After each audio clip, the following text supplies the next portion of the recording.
Alright, so we are going to talk about the recent slaying of one of Jamaica's most notorious gangsters, which is Dog Paul, Christopher Linton. And yeah, I did a recording earlier, I think, this year where he got released. Released 6 months ago.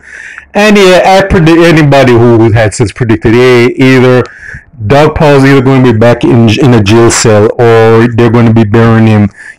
Or they're going to be a 9 night after he's put in the dirt. So the only thing that was surprising, not the fact that he got taken out, the fact that how he got taken out. So what had happened was that that Dog Paul who engaged in a recent shootout with the police, which proved to be his last moments of earth. Because most people even most of course people who know what Dog Paul expected, we're expecting that some other criminals were going to have the honor of wiping him out, but guess the police beat them to it. No. Is this a good or bad? Is this a bittersweet victory for the police? Yeah, you got rid of one of the most notorious criminal figures in Jamaica.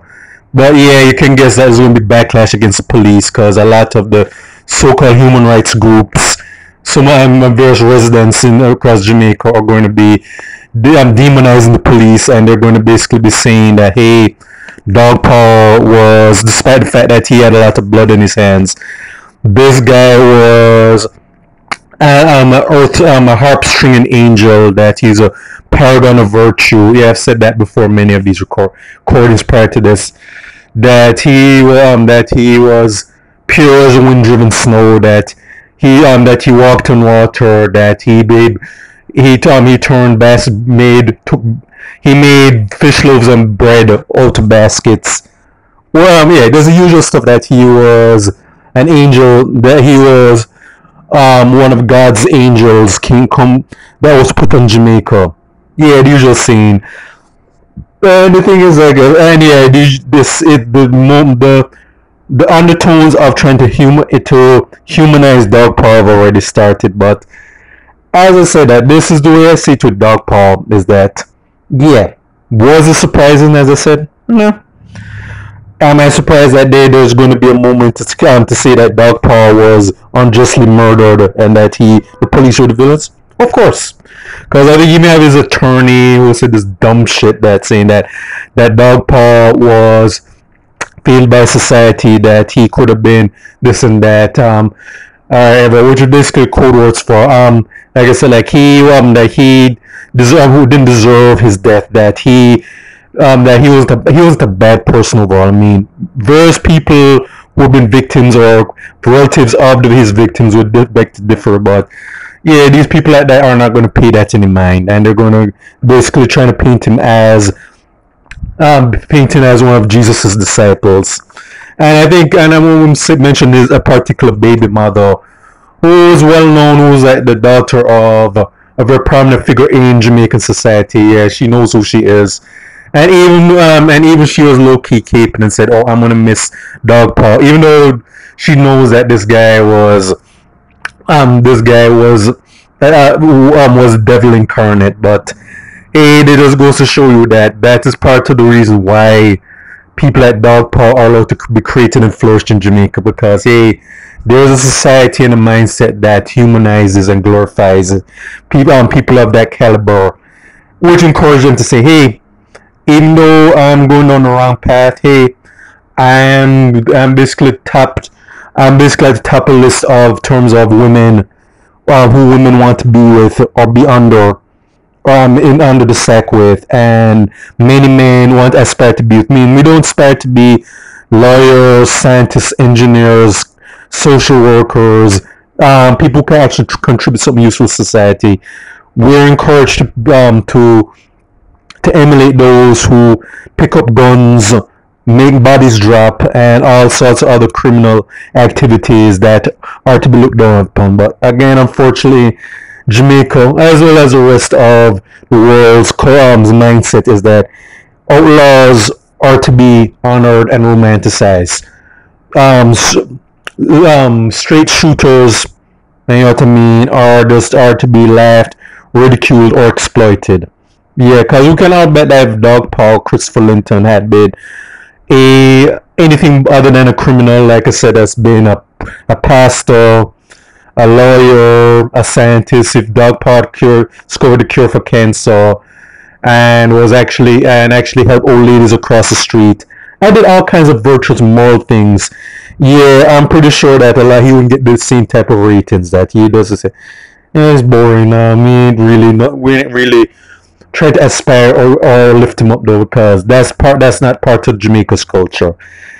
And as a significance I can say about Dog Paw is that just like with all the other criminals we've had in Jamaica, the culture and mindset that creates Dog Paw should be highlighted. Because Dog Paw, what happened to Dog Paw was a case study of what happens when you go down that wrong path. And unfortunately, too many Jamaicans are not really going to have that honest conversation. Is that, yeah, Dog Paw, when you read the story, yeah, he grew up as a criminal. Even when he was a teenager in school, he's been expelled from various schools for bad behavior. And instead, even when he got locked up, he could have just done some reflecting and said, you know what, let me just I have to mature and move beyond this. Because remember, Dog Patrick has a son with his that particular baby mother. I'm pretty sure he has other children that we don't know about or haven't been discussed. He could say, you know what, at a certain point, let me just put down the badness. Let me just reflect and do better and just probably try to live a clean and better life. He said, no, hey, as soon as I get out of jail, it's right back to the road. I'm going to keep up the same foolishness. And because even after his release, yeah, which was predicted that, yeah, there are going to be bodies piling up and that there's going to be crime and chaos where he laid his foot down. And as a result, as I said, that his days were numbered. And let it not be surprised that, yeah, the thing with the police taking him out, and he's been their crosshairs for years, is that I'm pretty sure likely that you got someone higher gave the order, say, you know what, this guy's a liability to us. I mean, like, yeah, I mean, we didn't care about the fact that, hey, he's already put many people in body bags and all other stuff.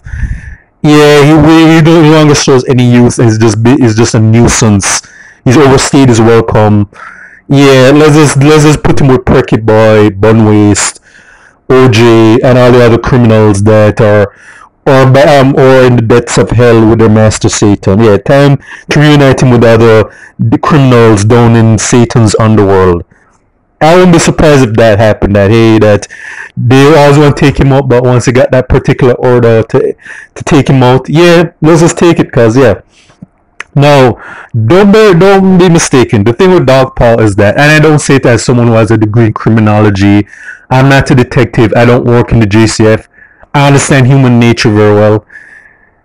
Does this Dog Paw's death going to really change that culture in society? Nah, because there are plenty of dog paws on the streets. There are plenty of dog paws to come.